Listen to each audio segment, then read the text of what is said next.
Good evening, everyone. This is Paul Mikel with REVO. So excited to have everyone here this evening. So still getting used to using our R link. We have got somebody I'm excited to have on with us tonight. Sure, there's more people that'll be joining us as we get going. But I have a gentleman named Mr. Jake Dieterich. I hope I'm saying his name right. But Jake, if you're on, I sent you an email so that you can join as host. Hopefully that went through.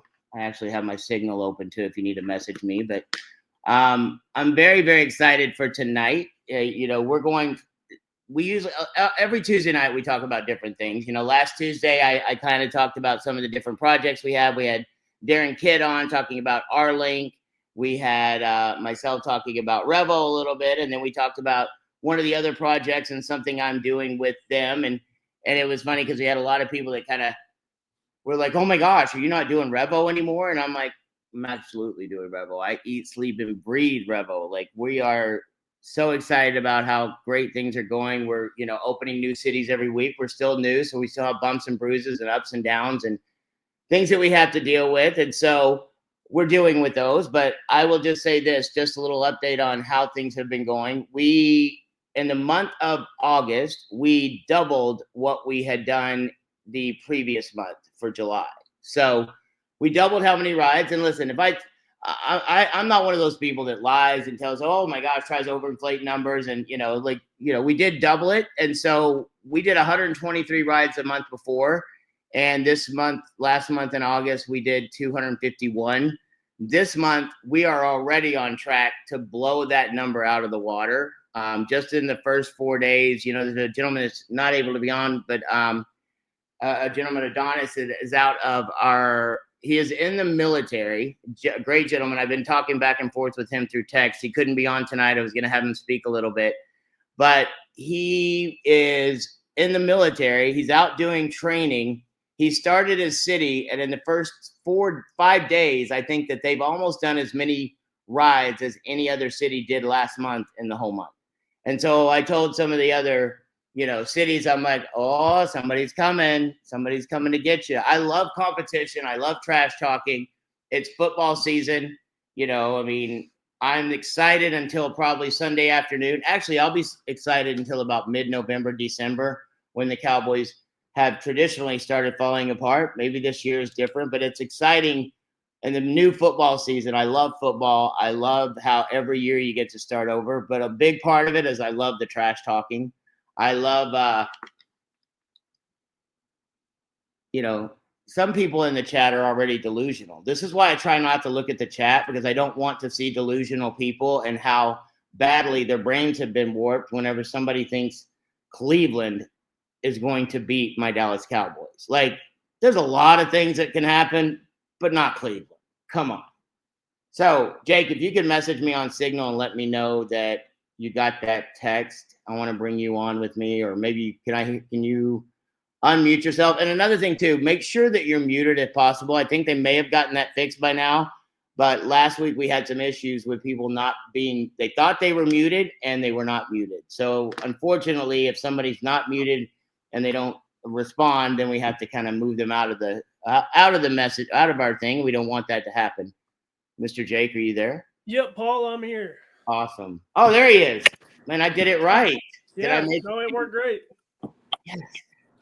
I'm so fired up and excited about being able to use our own platform when it comes to good evening. Video processing. And there it is. Somebody's unmuted. So if you're on and you're not muted, please mute yourself so that we don't get any background noise. So what I want to do real quickly is I want to go through this fast tonight. I don't want to take probably more than about 30 minutes. But I really, really am excited about having Jake on. I've gotten to know him from some of the events that we've got to go to. And if you know me, I'm loud. I make noise. I probably talk more than I should. And Jake is not one of those people. And some of you could do me a favor and make sure that you block. There you go. Y'all are awesome. You're muting yourselves perfectly. So when I first met Jake, I think it was out in Hawaii, right? Yeah. That was the first place I met you. Yeah, so we were out in Hawaii, and it's like people that you hear about and you talk about, like Tomas and some of these people and John, and they were I heard about these people that have been involved in crypto and involved in blockchain and Gala and all the money they'd made. And then I met Jake and I was like, oh yeah, he's a great guy. He's nice. And then I started hearing his story and I'm like, he should be talking bigger than some of the rest of these people, So knowing him a little bit over the last few months, it's like listening to him talk about blockchain and crypto and things of that nature, it makes me feel dumb because I don't understand most of this stuff. He's very analytical minded, I think. But I'm going to let him tell you his story a little bit because I think the story is what really should intrigue people and get people excited about doing what we do.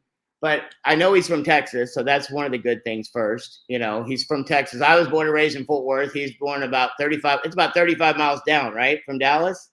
It's about an hour and a half. Okay. Yeah. So, yeah, maybe a little. It's down I-35. That's what it is. I used to talk about it. But, I mean, he's in a little town. The funny thing is when there's a town in Texas that I don't know the name to, it's a really small town, but it's a little bit outside of Waco.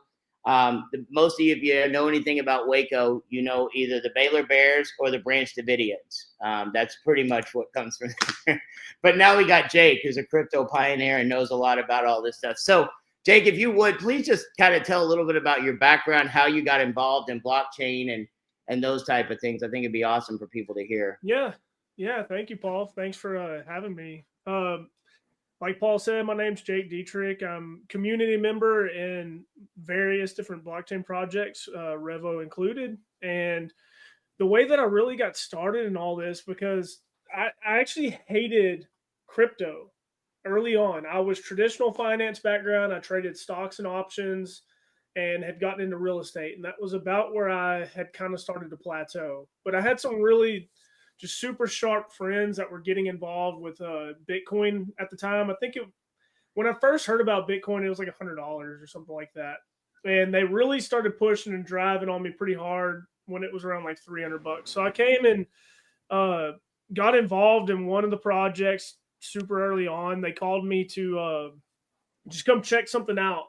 How fast could I be in Vegas? And I flew there. I was on a plane like 30 minutes afterwards because they told me some of the power hitters that were in this meeting. So when I landed in Vegas, they were telling me, Mitch Edwards, who was Overstock.com's interim CEO at the time. There was like Eric Schiermeyer from Zynga Games that had broke the IPO for highest money raised for initial public offering of a stock. Mike McCarthy was there he created Farmville and Words with Friends and some other game development. The name of the Dallas Cowboys coach is also Mike McCarthy, and I'm not really fond of him. I guess I met the wrong one then. Yeah. No, you probably met the right one. But so I got to talking to some of these guys because they were super excited about this. I come from a tech background. I originally came from power generation. And so whenever I started like hearing tidbits of like things that they were excited about, like ownership and the new internet and just all these different aspects that blockchain can bring, I started picking their brains a little bit because Mike McCarthy was the one that I think really made me understand some of this. When he was talking about, he used to work for, I don't remember the gaming company, let's say like it was like Call of Duty, I think, for instance. And he was talking about new games and things that he had like as a passion because, he's an artist. He's passionate about creating entertainment for his user base. And so he would go to a boardroom and he would pitch this idea and they would kind of just shoot him down. They said, no, I mean, it sounds like it could be cool, but it's not, there's no proven track record there. We know this thing last 4 years made money, so just kind of repackage that, put a different colored bow on it and put it back out there because we know that makes money. And that drove him crazy because really the consumer is losing in that because they're getting the same old stuff day after day, nothing new, nothing innovative, and it's all just about the bottom line profits for their investors. And when he started talking about like blockchain and how the community can control and drive where these things go so that they can get products and services that they like. It's not like Fortnite, for instance, for anyone that has kids that play Fortnite, or maybe you play Fortnite, where they go purchase these items, these skins and different things for the games, and it's just a black hole of money. Like, it's gone. It's nowhere else. If that server goes under, that item may be gone or anything. That you could actually own these assets inside of these games.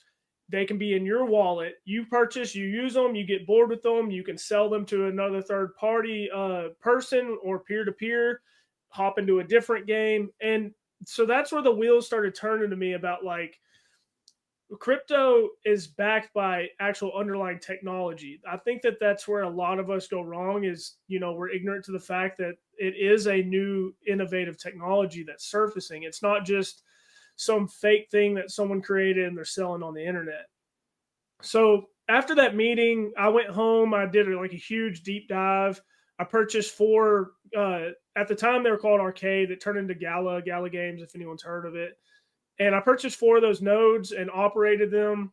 Well, really, I sat on an email for about a year until they were ready to operate. And once we started operating, it was really rudimentary.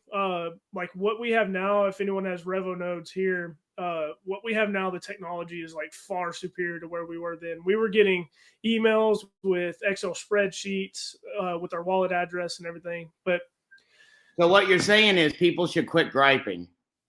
Yes, I mean it.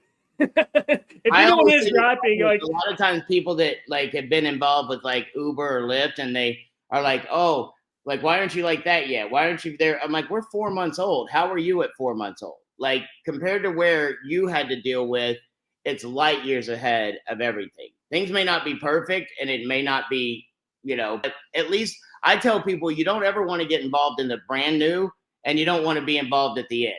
You want to be involved after a few years of it getting ready and going, but we are able to, like what you're saying is, and I get frustrated sometimes when things don't work and this and that, but I also have that in me that I know I've been through it many times where it's like, you got to walk before you run. You got to be calm. You got to, and learn these things. And most people, like, how long did it take you to really grasp the concept of blockchain technology, how it works? Like, did it take a while? I mean, I'm still learning to this day, but yeah, I'd say it took, I studied on it at least once a day for an entire year. And it finally just kind of started to click for me. When you say you studied, how did you do that? Like that was like, I don't know how many years ago, but it was probably a lot harder to do it. Nowadays, like you can go ask the internet any question you want and it'll find you an answer, right? Like, yeah, I mean, I had to read books, I had to watch YouTube. If somebody's really wanting to learn and do what you did and like really commit to spending an hour a day, and I think that's a phenomenal way. And I think I'm going to start trying to do that more. I can watch a little less TikTok in my off time. But what would you encourage people to look for and look up? I know we have a lot of videos in the back office under Connect and things of that nature. And there's what would you suggest people do? Yeah, that Blockchain Academy inside of Connect is really good. If you go through that, it actually has a new version coming out that's in development for videos. But right now it's PDFs for the most part. You can read those. I say leverage the community quite a bit. Join the Discords. If you're not familiar with Discord, the link is there on Connect. Maybe before we get done, we can put that in the chat as well. Yes. I'll go ahead and grab that invite link too. But there is plenty of sharp community members that, that's the whole point of the revolution that we're driving here. We're trying to educate the masses to adopt this technology so that we can take a lot of the power back that's being used over us by companies like Uber, because Uber has us over the barrel. They have all the ownership. But if we can take that back, if we can educate ourselves and learn about this technology and how to utilize it and how to develop it, that's where the true power comes in from all this. And just like you were saying, just like you were saying that we're 4 months into this. So not only are you developing the products and services side, but we're developing the blockchain side. Like we're building that out as a community for those two to plug into. That's never been done before.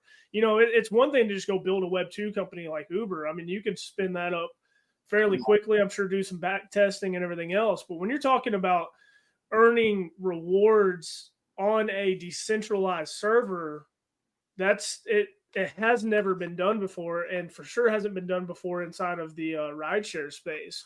So I look at it more like not really just an infant, but it's like an infant lion or something, to where, you know, maybe some people say like you wouldn't kick a child or something whenever it's just learning how to walk, but this thing's like a lion. Like whenever it's ready to go, it's going to be more powerful than the fully grown man, Right. Which is the Web 2.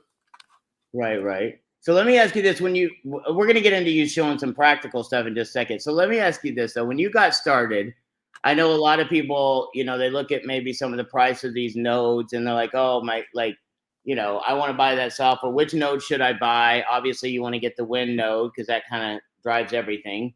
But when you started, did you like buy? You know, I've heard of people buy 50,000. I had a friend of mine that bought 15,000 today.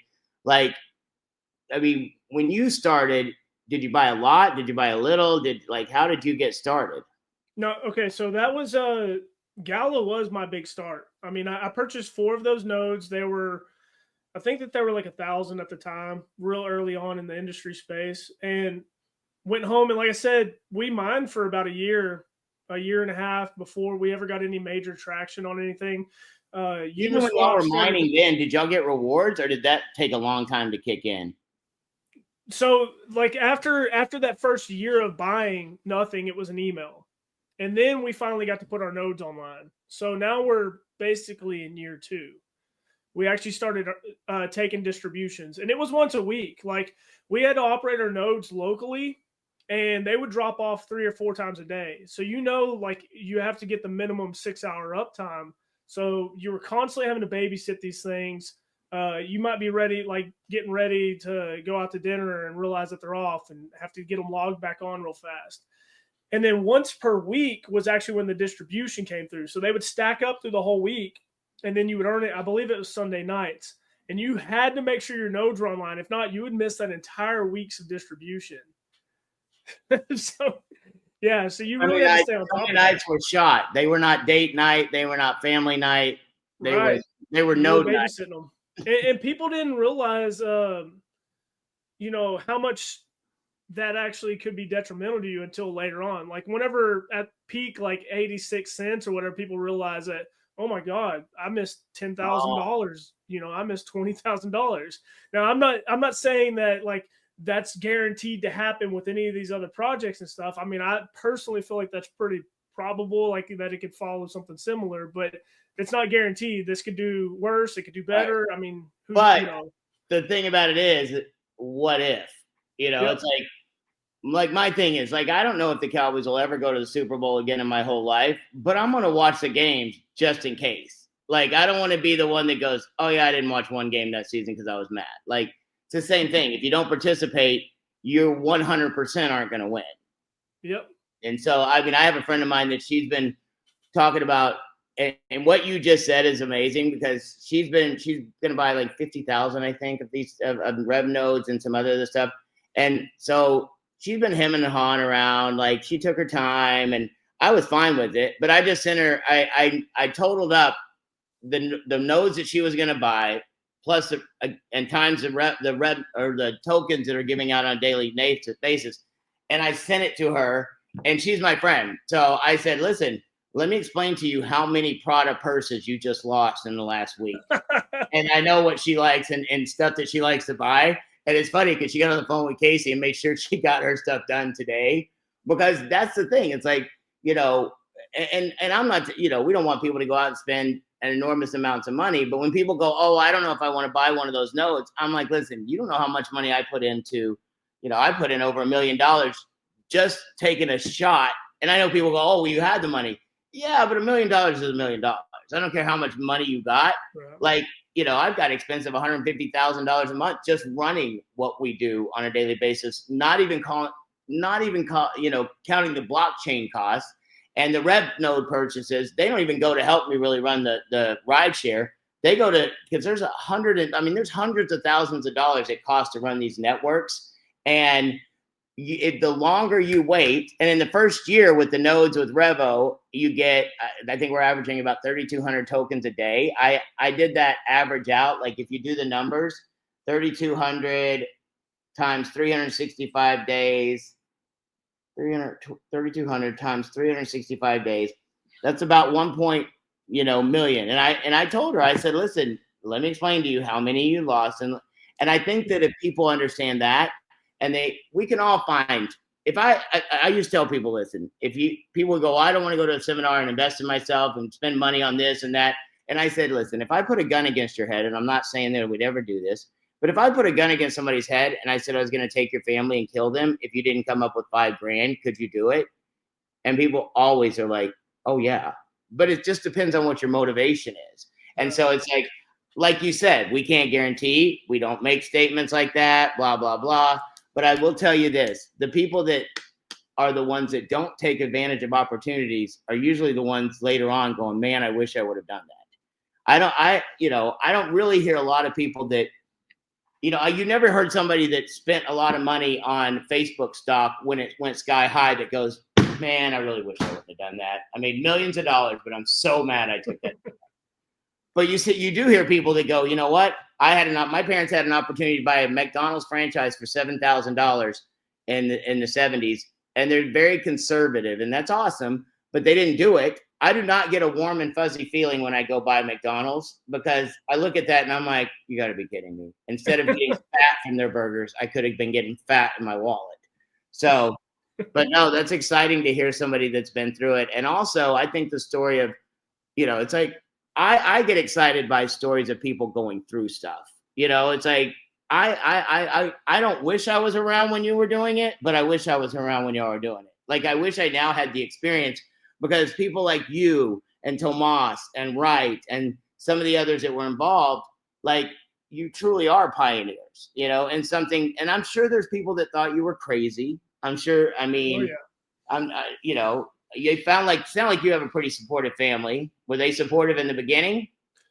Yeah, I mean, they've always been supportive. They've always thought, like, I'm going out into all this new crazy stuff that they don't understand or anything. But yeah, no, they've always been supportive. I had a great childhood growing up. It was just, average blue collar family. Texas families are conservative, though. My parents were the exact same. I don't know how yours were, but my parents were very conservative. They were missionaries. My dad was a computer genius. But stuff like this, even now he's in his 70s, he doesn't understand it, kind of gets it, but doesn't completely understand it.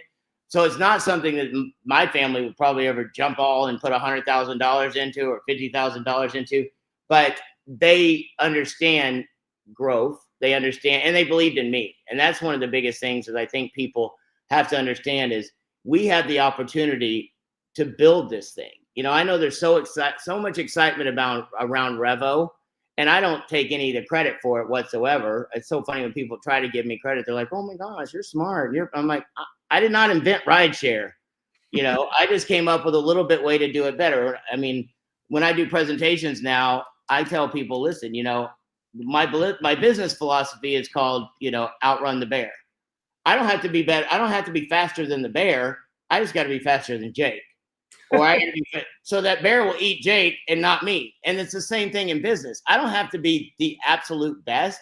I just got to be better than Uber and Lyft. And guess what? They set the bar pretty low, so it's not hard. Now, obviously, we want to shoot for the stars, be the best in everything we do. And blockchain technology gives us the best chance to go against them. We're not spending hundreds of millions of dollars on advertising. We're rewarding people for bringing people in to do rides. We're rewarding people to come in and build the network. And so, I mean, I think that's huge. It's funny when people, I look at these public companies and the shareholders think they're getting wealthy, but the shareholders have no say that Uber has, and this is just a report I heard and I read it, it's got to be true because it was online. The internet doesn't lie. But I haven't fact checked this, but it was a pretty trusted source that says Uber has 33,000 employees that make an average salary of $77,000. Like I guarantee you there's a lot of fat in that. There's a lot of wasted money that shouldn't be wasted in corporate. And these companies haven't been even, I think that finally Uber has become a little bit profitable because their shareholders said, all right, that's enough. You've been unprofitable for how many ever years. Now it's time to change it. But with what we do, you've been a part of these communities. You have to vote on things, right? Like the node owners get to vote. the share, like drivers will have Tony was talking about it the other day. Drivers will have a vote, node owners will have a vote, and you'll have to have and there's another category. I think it was customer or referral partners, node owners, and drivers, and they'll each have equally weighted. And then you got to have 65% of the drivers, 65% of the node owners, so that there's not any one of them that just can go, hey, we're going to take money away from the drivers, or hey, we're going to stop doing rewards for the node owners. It's got to be based on fair and equal. And that's my thing in life is like, if I'm going to fail, I can handle failing. But when the deck is completely stacked against you, that's when I have a problem with it. And that's when I get motivated, like for drivers. So let's just spend the next 10, 15 minutes, because I know with me, my head will explode if we get too technical. But I really want to start having Jake come on at least once a month, if he will, and really spend time with us teaching these things, because I think the more we know, the better we're at doing things, the faster we can grow and the faster we can show other people. And I'm excited that he agreed to do this, because so what are some of the things you want to share your screen? I think you're able. Yeah. Let me share screen here. Maybe at the end, if anybody has any questions for Jake you want to ask, just throw them in the chat, and we'll try to answer a few of those at the end. All right.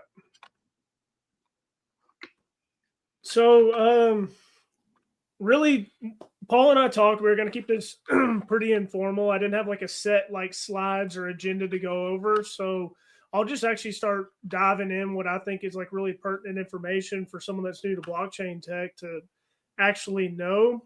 And then if y'all have any questions, y'all can bring them up to me. But I think first, Paul, we want to talk about how to send crypto, right? Yeah, that'd be cool. Okay. Is there a way to do it in Connect and outside of Connect?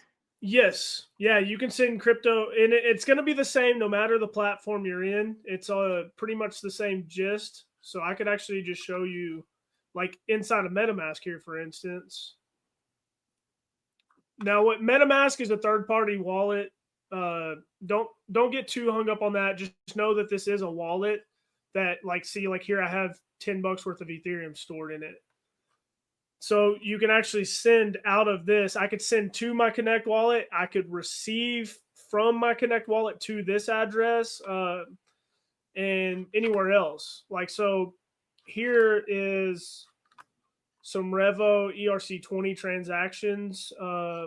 Let's see. I'll actually find one. So these are actually, you're going to show us actual Rev transactions? Yeah. That's cool. So here is some trading going on right now.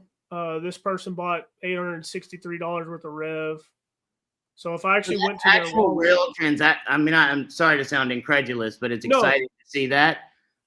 Those are real people buying real tokens on the open, an open market, or is it Yeah, no, this is an open market. Where could somebody go to buy tokens if they wanted to? You would have to do it through Uniswap. Okay. But I can show you. I'll actually do a live demo on this call if you'd like. That'd be awesome. I actually do it inside of that MetaMask wallet, and then we can share some resources. Can you do that from anywhere? Could you do that from Coinbase, or is it just certain ones you can do it from? No. So you'll have to do it on MetaMask right now because it's on the decentralized exchange. Uniswap is currently the only place that it is. As it gets on some centralized exchanges, it'll be easier to purchase from those platforms. Let me ask you this: people that haven't been able to go purchase a node yet or something, but they may have a few extra bucks that they would like to buy tokens with, does that help things? Yeah, no, it completely helps this decentralized ecosystem.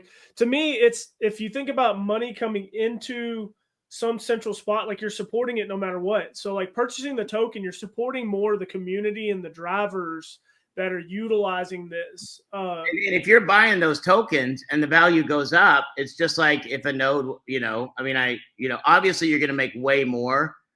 You get more nodes from the tokens instead of, buying $863 worth. If you get a node, you're going to get a lot more tokens. So it's a lot more value.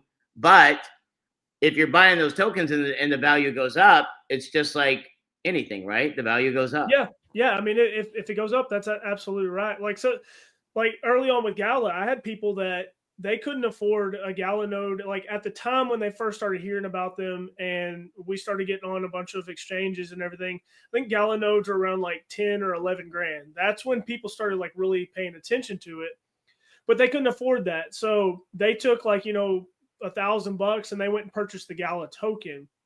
And then whenever So Gala let me ask you this, just like I like to help people think of ways to do things. Like if I went and bought $863 of those tokens, and let's say, I don't know how long, but 2 or 3, 4, 6 months down the road, the tokens went up, I could either end up selling those if the market was big enough, and I could end up getting enough money to go buy a real node.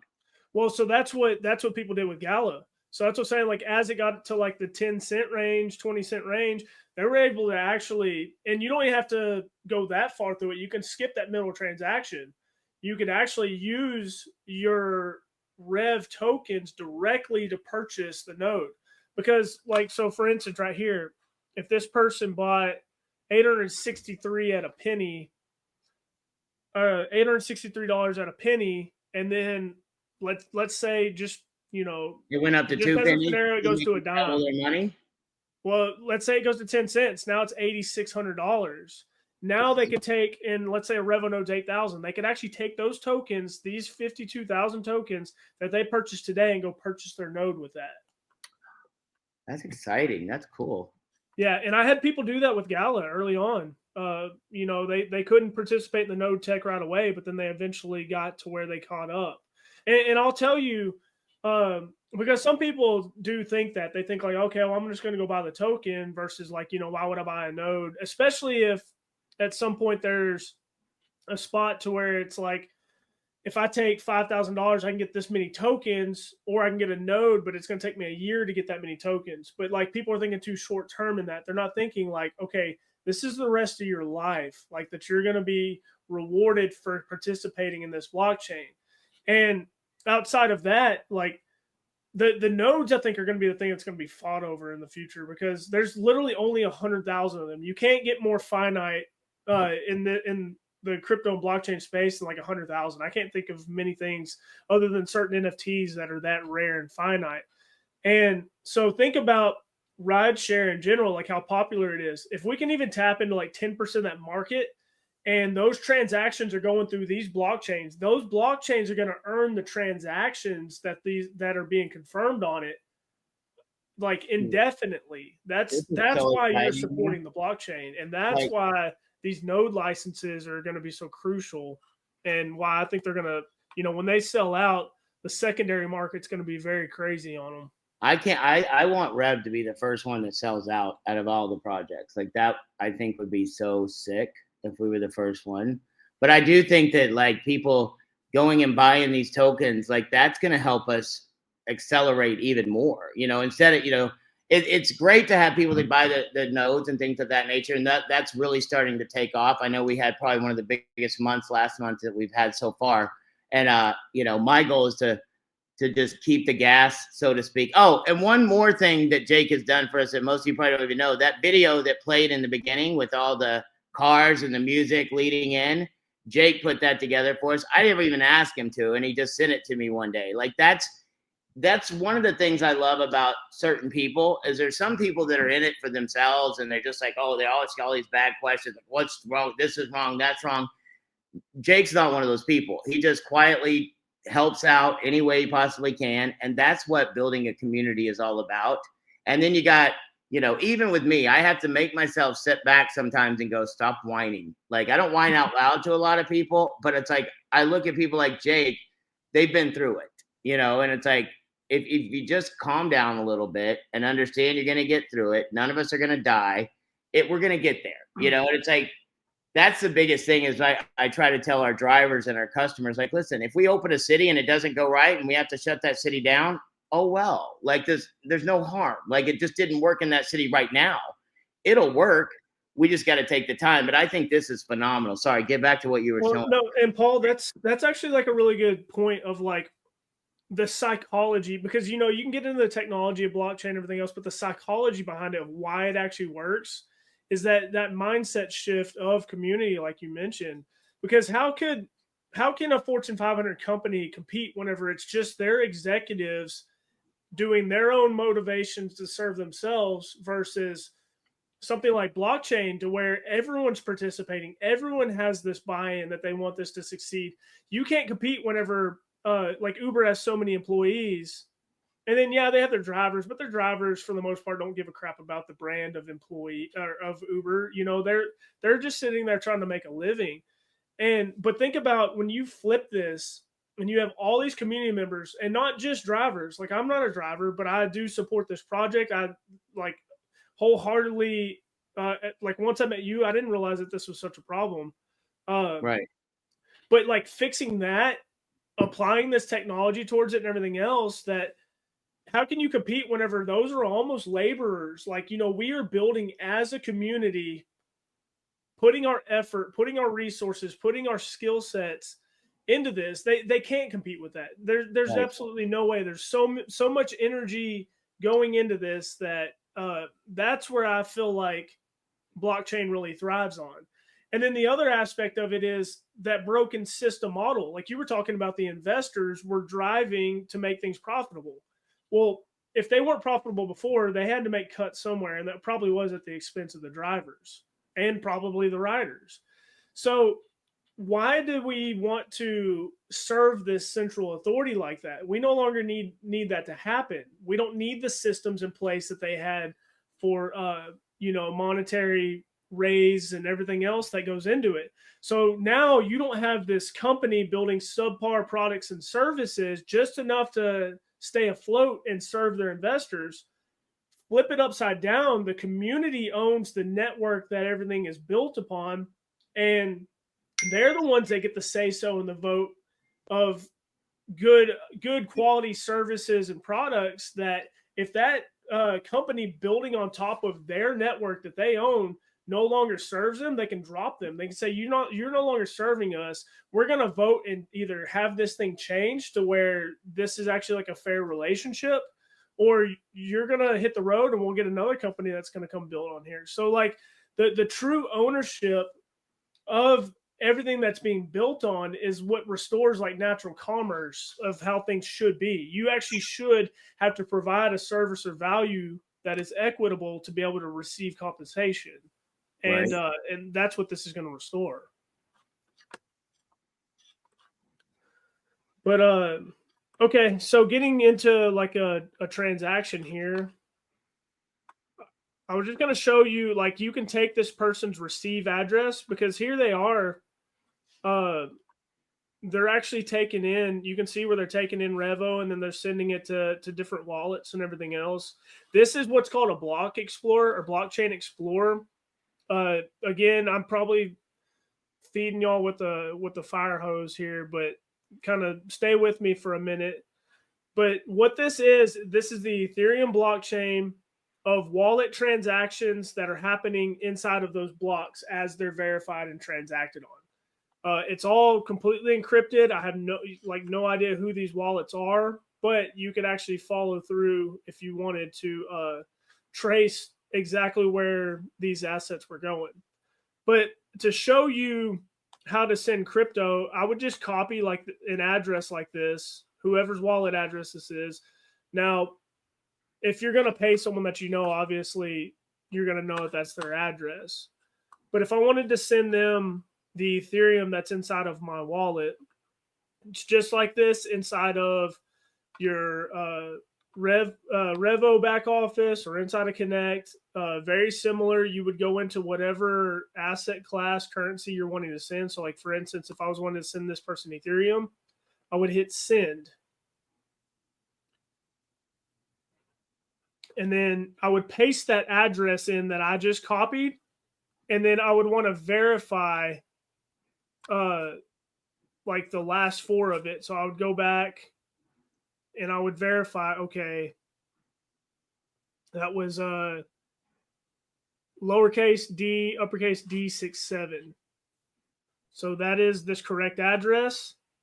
And then I would type in the amount of Ethereum that I'm wanting to send this person. So I could actually do this in US dollars. Like if I was wanting to send $5, and then I would hit continue, and that transaction would actually go through, and we could watch that on the blockchain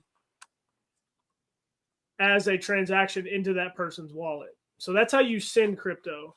If you need to receive crypto, you would do the same thing like how I just got that address, but you would get it from your own. So inside of here, you can see my receive address is up here. I would just copy that, and then I would send that to whoever's wanting to send me crypto. You can also get into, let's see right here. You can also get into looking at a QR code. Like, so if someone was with me and they wanted to send crypto, they could take their phone and scan that. It's automatically going to take my receive address and put it into their send portion of their wallet for them to send crypto to me.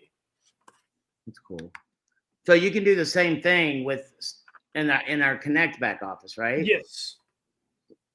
Like I can go in there exactly the same. You'll see send, you'll see receive. And you can do that with anybody's wallet inside or outside of Connect. Does it matter?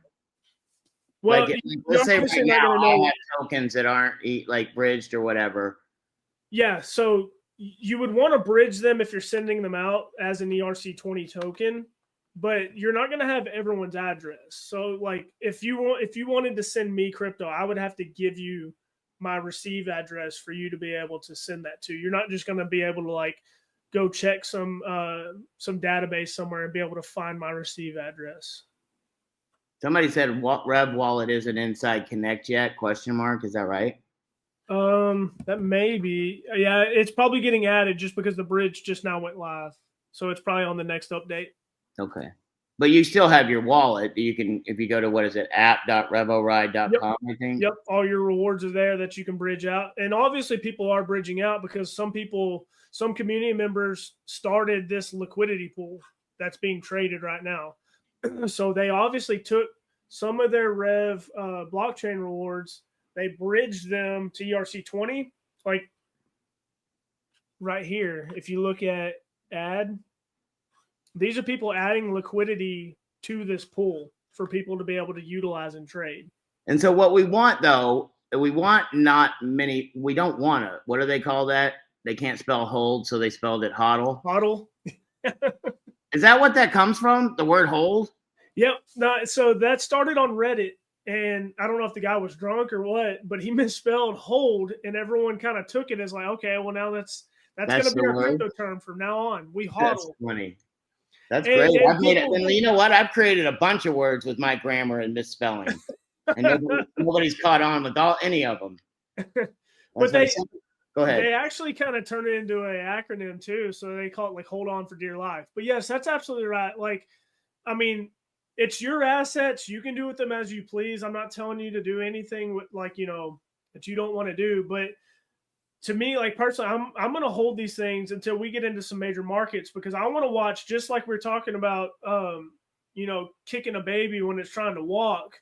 Like, I'm going to let it get its feet underneath itself and get it like a sustainable market. I'm not going to sit there and just extract value out of it when it's actually, And it's just like that whole thing we were talking about a little bit ago. It's like somebody doesn't have a node.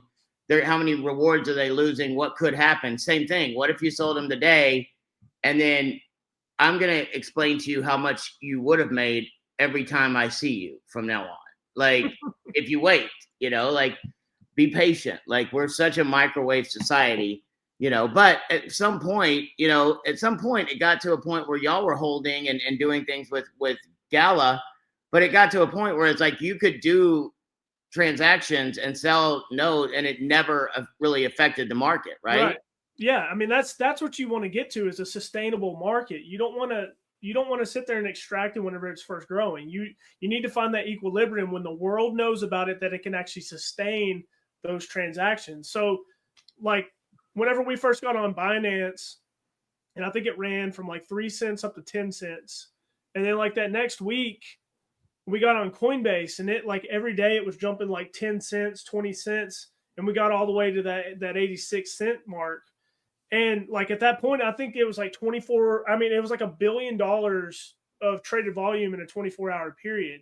And like, yeah, I mean, I put in $100,000 sell orders and just, just to pull out some. And that was such a fun time for me because like I had this really big ambitious goal to be a millionaire before I was 30, and I was 29 at the time. I think my birthday was like maybe within 30 days of this period. And I remember being like, I was sitting at work one day and I looked at it and I hit that point. I was like, okay, I'm there. I remember calling my parents on my drive home and just kind of talking to them and, saying like, you remember that project that I got involved in and everything? Like, I just became a millionaire. And then the next day I rolled over, and then the next day rolled over. And I remember calling my dad and he just was thinking we're just going to have a normal conversation on my drive home like we normally do. And he made like a joke like, oh, how many more millions you make today? And I was like, well, matter of fact, 2, but that's not what I was calling about. That's the thing I love about this and I love about business is like, I talk about football a lot, especially because it's football season, but like a lot of times athletes, they want to do things so that they can retire their parents, buy their parents homes, take them on, like because of my lifestyle and the way I've done things, I got to take my parents on an 8-day cruise and take care of them. I think you paid off your parents' home at one point because of this, right? Yep, that's exactly it. And that's the thing. Like it's not the money. It's what you can do with the money to enrich other people's lives and have fun. Like I get to travel a lot now. I get to I'm leaving on Thursday morning to go out to Utah to cut some videos for one of the other projects. And on top of that, I get to go hang out with Casey and some of the people from Connect. And then I'm going to Post Malone concert. Then I'm going back to Columbia next week. Like if you really, really embrace this lifestyle, even if you haven't got the money yet, you get to live the lifestyle of a millionaire or a billionaire. Like you get to do what you want, when you want, and how you want to do it. What you just showed us already, and I know there's a gentleman named Derek that said this is all confusing to me. Don't worry, Derek. It's still confusing to me, but I'm excited about it. I'm excited about it just because of a little bit of my understanding. And somebody said, if you have an outside wallet, do you really need to have a Connect wallet? Yes, you absolutely do. Once again, one of the things I've learned is that to get on some of these bigger markets or coin market cap and some of these other places, you have to have a certain number of wallets within your ecosystem, correct? Yes, that is correct. Actually, I can show that real quick. Cool. That if you haven't bridged your rewards, that's actually something you would want to go do right now. So if I have rewards in my Rev, like I have 154 million rewards, I think I need to go bridge those. Yeah, or at least some of them, because we want to get this. We want to get this number of holders up. Really, only 143 wallets have bridged. So we need to get these numbers up tremendously. So everyone that's on this call, if you haven't bridged your wallet, and I know Jake and I talked about it. He can do videos. Can you do a video on that, on how to do it? Yeah, and is there maybe some good write-ups and support? I don't know if there's one specifically for REVO just yet, but yeah, we'll get that, and I'll also get a video for how to purchase Rev step by step, and that'd even awesome. Like how to set up a MetaMask wallet prior to that for those that aren't familiar with it, so you can follow along. Even if this is confusing, it's something that you'll learn, because this was confusing to me as well. I was completely in your shoes, but I feel like this space is so interesting and it's so tight knit and so small right now that it becomes interesting enough that you want to become an expert in this. Because, really, Paul, like how small have you noticed this space is? Like the circles at the top. It's very small. There's still hardly anyone getting involved in all this. Like we're truly pioneering something that. It's Web 3.0. The great thing about it is, though, like this is the opportunity to be in on a Walmart. This is the opportunity to be in on a Facebook. This is, probably Facebook, Walmart, Amazon, all of those put together. Yeah, I think we're going to be able to change the world when it comes to all these things, and to be able to sit back. Like I'm 50, I'll be 54 in October. Like this is going to be the biggest thing I've ever done, and I've done some decently big things. But on a scale more than just money, more than just building a team of people, I want to be able to sit back and when I'm old. Like there's a young Paul and an old Paul, they call him. So I have a friend of mine, Paul Cafaro. He's a YouTube expert, YouTube creator. His name is Paul. He started calling me Grand Paul. And I'm like, and he called me old Paul and he's young Paul. And I was like, before you became my friend, I was just Paul. So we could go back to that at any moment. But like having someone like him, you know, and it's funny because you would think a lot of the younger generation would understand this stuff and get it and grasp it. I have found there's a lot of older people that are really grasping this and latching onto it even more than the younger generation. You know, they just know how to use things. My son, he doesn't understand any of this yet. So it's like, don't worry about it. Like, it's not about how old you are, where you're at in life. It's just a matter of if you're willing to put the time in. We're all smart. None of us are dumb. It's just like, how many of us, the first time you open your phone, it's like Greek, or first time you use a new app, it's something you don't understand. But over time, you just get better at it. You get better at it. You make mistakes. You keep going. I mean, if a kid quit walking, if a kid fell down 3 times and then just said, that's it, I'm not walking anymore, this walking stuff doesn't work. That's not how it is. You got to take those falls. You got to get back up and keep going. But Derek, you are one of those people that, like, I will remember your name when you said, this is confusing to me. What's great is I know that, like, you thanked Abby for answering your question. That's what a community is about. That's why Jake is on here tonight. Probably not many of the people that are on this call tonight he directly deals with on a daily basis or brought into the ecosystem or any of the brands, but he's here helping all of us learn how to do this. So I don't want to take a lot more time. If there's anything else you think we should look at real quick, and then we can kind of wrap up. Yeah, I do want to show just maybe like a grand picture of things. If for those people that maybe can't fully picture this, because like you said, this is a skill set. It's something you have to learn. It's just like the first time you ever used a credit card to purchase something online. I remember there used to be a little question mark about the CVC code because no one knew what that was trying to purchase something. But like now, and technology gets better, as things become more seamless. Like I really think the future of blockchain is people won't even realize they're utilizing blockchain. They'll just know it's like, it's some communication protocol that they use now instead of the normal internet. And that's where you mentioned, like, you think that this will be like Walmart or Facebook or something. I think it's way bigger than any of that combined because, like you said, this is like Walmart or Facebook has their own little driveway to their parking lot. We're interstate. All, like, anything can plug into a blockchain. We're building a network that we own. And if any, like, industry specific company wants to come build in, like, they can propose to us as node owners and we can vote on that. I mean, if this does anything, like, I wouldn't doubt, Paul, if, Uber or someone says, like, you know what, we're failing, can we utilize y'all's network? That's fine with me, but they're going to have to play ball and do the right thing. Yeah, well, they have to. That's right. Why we own it. Because you got to remember, it's Web 1 was, the intranet days whenever people could first hook computers together and they could read things. And then internet, or like Web 2.0, internet, not intranet, became the read write. Now you can write some emails, you can interact with certain web pages and stuff. And then that next little half step up was like social media and Facebook, but these are all centralized servers. Then now you get Web 3, which is read, write, and own. So now we actually have ownership. You can take your machine and actually contribute to that blockchain and be rewarded to do so. But I wanted to go through some transactions for people that don't maybe fully understand, like, all the moving pieces of how, like, these blockchain rewards can be utilized.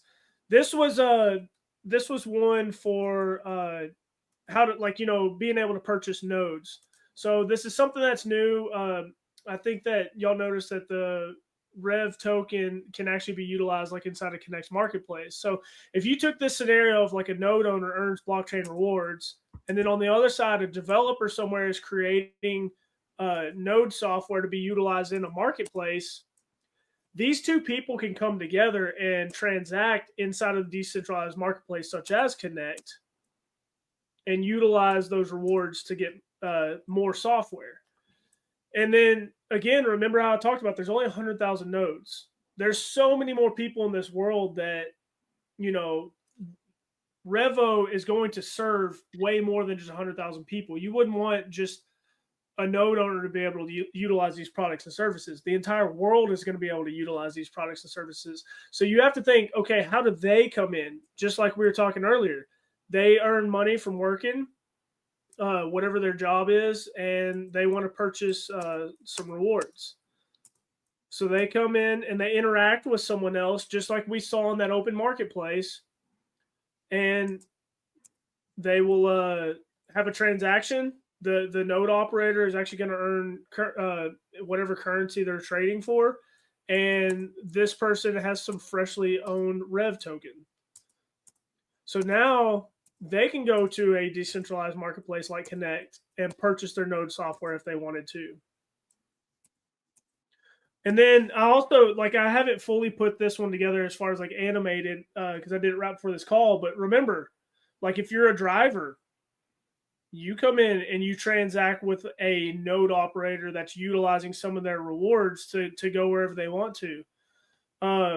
But what about your average person that doesn't own a node? Well, they're going to have to come in, purchase these rewards from a node operator, and then they come in and transact with the driver to be able to get wherever they need. So I hope maybe that makes your mind see that from a little bit different perspective. Right. Yeah. Not just node owners either. The drivers and other clients will be earning those rewards that it. Yep. So that's his bottom depiction right here. Whether you're a driver or a customer, I mean, the customer is utilizing the token and the driver can earn the rewards. That's awesome. Hey, so I got one thing.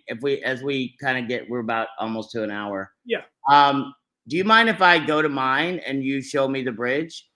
I have it pulled up. Let me share my screen. Let's see here. Window. Hold on.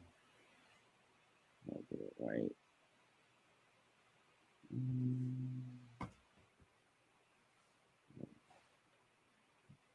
Can you see mine now or no? Yes. Yeah, I can see your Revolution Rewards page. All right. So what I did was I just went to my wallet and then I go to what? Rewards. Well, so do you have Ethereum in your wallet? I think I do. Yeah, if you go to your wallet tab, you should be able to see that.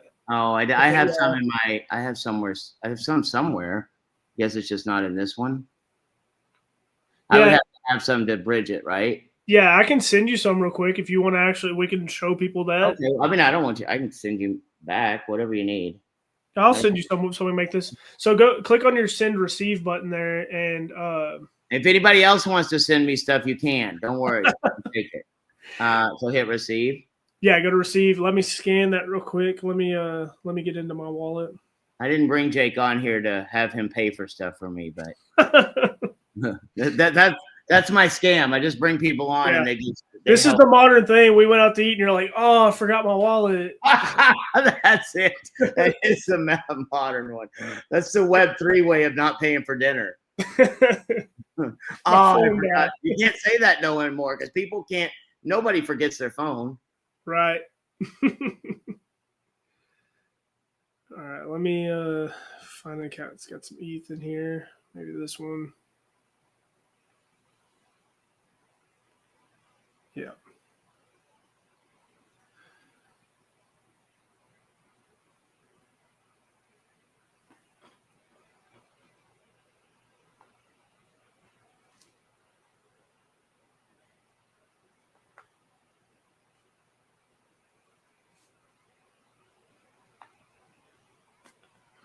$58.03. Okay.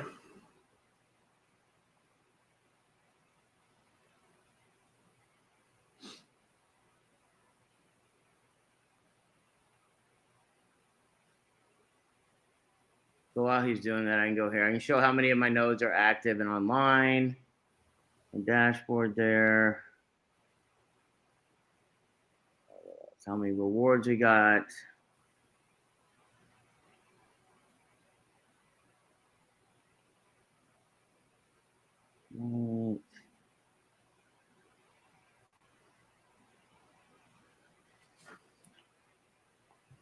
Just waiting for a gas fee quote.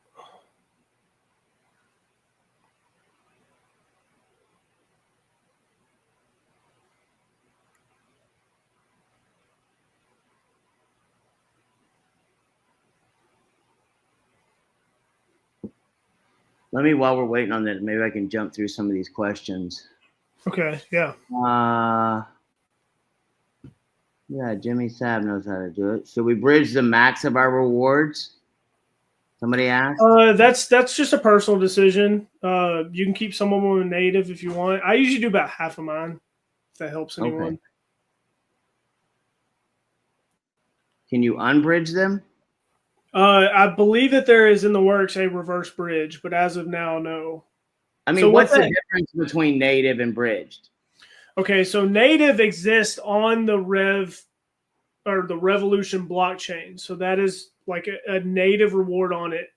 And then if you bridge it, you're moving it to the Ethereum blockchain, a completely different network, as a token on their network. And I know that can kind of be confusing.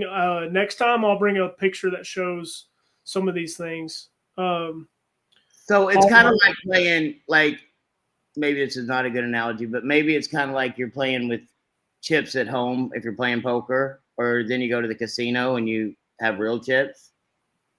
Yeah, I mean, it's in a different network if you think about. I usually look at it like you move a vehicle from one country to another. Like now you're no longer in one economy. It's still the same asset, but it's in a different economy somewhere. Angel Medina said, I don't understand anything, but I've been selling nodes. That's the greatest thing on earth. You don't have to understand. I don't know how my microwave works, but I know it makes the food hot. So, yep. Like, I don't have to understand it. I just got to know it works. Hey, Paul, my phone had crashed for a second. You might, yeah. Let's see.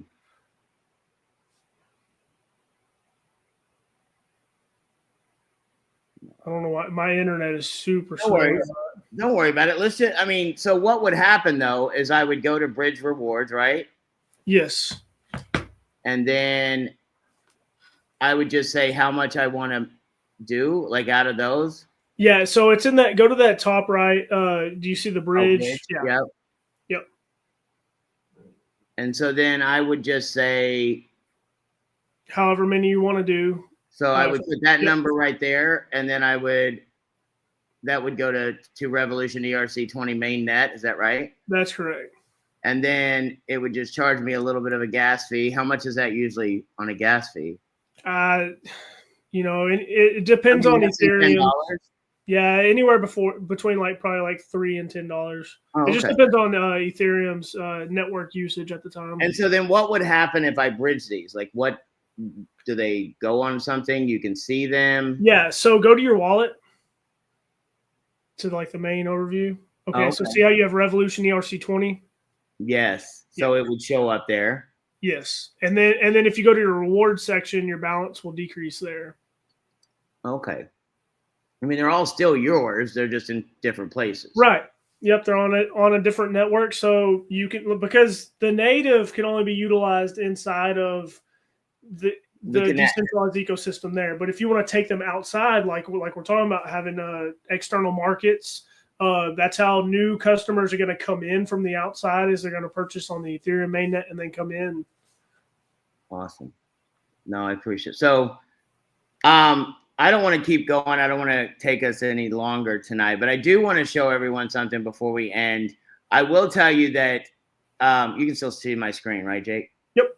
So I'm very blessed, and I've been networking for years and years and years, and a good friend of mine. Like, I just want you to understand, you never know who you're going to come across and who you're going to meet. And if you know me, I'm a big, huge fan of Post Malone. He's from Texas. He's just come out with a country album, but I went to a concert a couple of times that my friends got me really good tickets. I got to meet his manager, his road manager.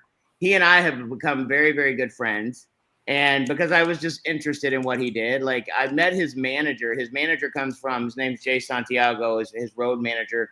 He comes from a background that if I told you it, you probably wouldn't even believe who he is and what he's become. And he now runs, I sat down with him, to Jay, and I said, let me ask you a question. I said, how much does Post make on a nightly show? And we went through all the things. He makes about $3 to $5 million a night, but then he's got to pay all his staff. And so Jay runs every show. Like, there's like 70 trucks that go with all the equipment. They go from show to show. They set up in a night. He's got 80 staff members. Between all the people breaking things down, getting into trucks, he's got to handle all the logistics, all the hotels, everything that goes into that. And there's other people that help, but Jay's responsible for that. And I said to him, I go, let me explain something to you. I don't even know if you understand. You run a $3 to $5 million a day business. And he said, I never even thought about it that way. He just thought he was doing his job. And he's like, but he's so interested in what we're doing. And because he and I become good friends, I was in Nashville about 2 months ago, and he introduced me to these two young ladies. And I'm single. And he made a joke. He goes, Paul, these girls are too smart for you to hit on. I said, let me explain something to you, Jay. No one's too smart for me to hit on, but they're probably too smart for me to date. So they may be too smart for me to get, but they're not too smart for me to try. And we sort of laughing, but I got to know these young ladies. They live in Nashville. They're both brilliant. One of them's a lady named Taylor. She has a show that we were just featured on a couple of days ago called Talk to Me, Taylor. She had Gary Cardone on it. And when you start getting outside, like everything's awesome within our ecosystem. We're growing. And like, Jake said, there's not a lot of people that know about what we're doing, but they're about to. And having Gary Cardone find out about us, I know Tony's already met with him. And then Taylor has a boyfriend who, if you see on my screen, his name is Rob Nelson. He's you can look him up. He's one of the, he's had shows for years. He's been on Fox News.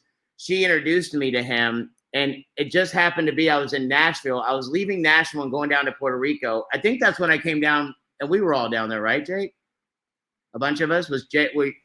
Did you come down when John and Tomas and all of us were, right? Yeah, that last time. And I happened to be going down there. We had meetings for 3 days.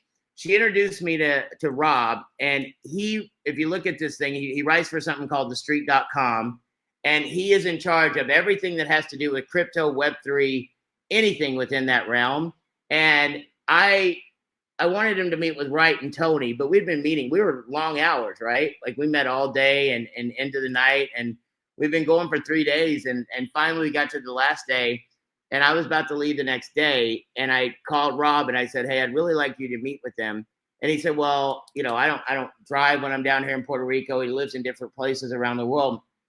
And he said, I don't know how it would work. And I said, listen, he goes, you can send me, we aren't, REVO's not in that state yet, or in Puerto Rico yet. I said, listen, I'm not sending you an Uber. I'm not doing any of that. I will come and personally pick you up. I went and drove an hour to pick him up, brought him back to dinner, drove him back. We built a really good bond. He's an amazing guy. And he does a show, and he invited myself. We brought Scott Lomu from Element. Paul Cafaro's on there that you see. And we spent about an hour, or about 30 minutes, talking about REVO. And there's going to be 4 different segments to this. I think I just put it. Did I put that in the? Oh, yeah, I didn't put it in here yet. I put the link in there. I would love for everyone to go and share this because it's going to be huge. Like this kind of stuff, when it gets out there, there's third-party documentation. This guy talks to everyone in the crypto space. He's so fired up and excited. He called me from a car the other day, an Uber. He was in California. And he goes, Paul, you got to talk to this driver, and just hands the driver the phone. And it's like, if there's someone that's knowledgeable, that understands this space better than almost anyone I know, who's not involved with our company. I mean, I always tell people documentation beats conversation, and we have the documentation. We're getting it more and more on a daily basis. And then we're getting recognized by people like Rob Nelson, like Taylor. There's people that want to be involved with what they're doing. So now is the time for you to be able to take advantage of this. And like, Jake said, I really, Derek, I'm going to have you in my mind every time I'm trying to do something, because when you said it's all confusing to me, that takes a lot of guts to even admit that. It's like a lot of people just sit back and they go, oh, I don't understand it, but I'm not going to say anything. And I'm just telling you, like, that's the best type of person to be, because I was that person. I will tell somebody in a heartbeat, I don't get this. Like, I don't understand it. And then if you tell people you don't understand, there's always going to be somebody in our community that's willing to help you and show you. And it's going to get better. 2 years from now, the opportunity that's here, like Jake said, we're only going to have 100,000 of those nodes. Guess what? 2 years from now, we probably won't have 100,000. Maybe there won't be any nodes by that time. Because when momentum hits, it's over. Like the momentum hits, and you can still make money, but the opportunity to have once in a lifetime. Tony and I talked about it the other day again. And he said, I don't believe this is once in a lifetime. He goes, I believe this is once. Like, this is one time that people are going to have the opportunity to be in the front running of this. So first of all, I like to, I want to thank Jake for jumping on here. If you don't mind, I'm going to start bringing you on more, like every couple of weeks, like have you on here and when your time permits, and like spend time teaching people these things. Cause I thought tonight was amazing. Yeah, no, that's completely fine. I mean, that's the whole point of this community. Like, we got to educate, we've got to get up to speed so that we can really, make a revolution here. And I would love to do that. I'd really like to dive into some of the documents and resources that we have as, us node owners, the decentralized governance framework. Like, maybe that's what we'll do next week. You know what? Maybe let's do that. Maybe let's plan on next week. I'm going to actually be in Columbia. Maybe I'll give you my credentials and you can just run the whole thing. Like, I would love that. I may be doing a meeting. So I was going to maybe record something, but I think it would be good. And I would encourage everyone that's on here is like, have people get on these calls, like, and encourage them to not get bored. Like, I'm telling you, it's easy. I get very bored very quickly, very easy. But when it's something I'm interested in, I can make myself understand it. And I'm so fired up about this stuff right now that, like, it's fun because you are learning something new, and there's not much to learn new in life anymore, So once again, if everyone would say thank you to Jake in the chat, that'd be awesome. And then we'll plan on next Tuesday night. If you have questions, you can always send them into support. If you have questions about rideshare or anything in that realm, like the actual rideshare, send your emails into support@revoride.com. If you have questions or need help with anything that comes to blockchain, Casey and her team, when it comes to our customer support on the blockchain side, that's help@revoride.com. She can help you with all those type of things. And anything else you want to end us with, Jake? No, I mean, I appreciate y'all taking the time to kind of let me introduce myself. And I love that all y'all are getting involved here. Let's go ahead and go change the world. Awesome. Thank you guys so much. I'll get this recording up. We'll have it on YouTube by tomorrow. Thanks, Jake. Have a good night. Have a good night, everyone.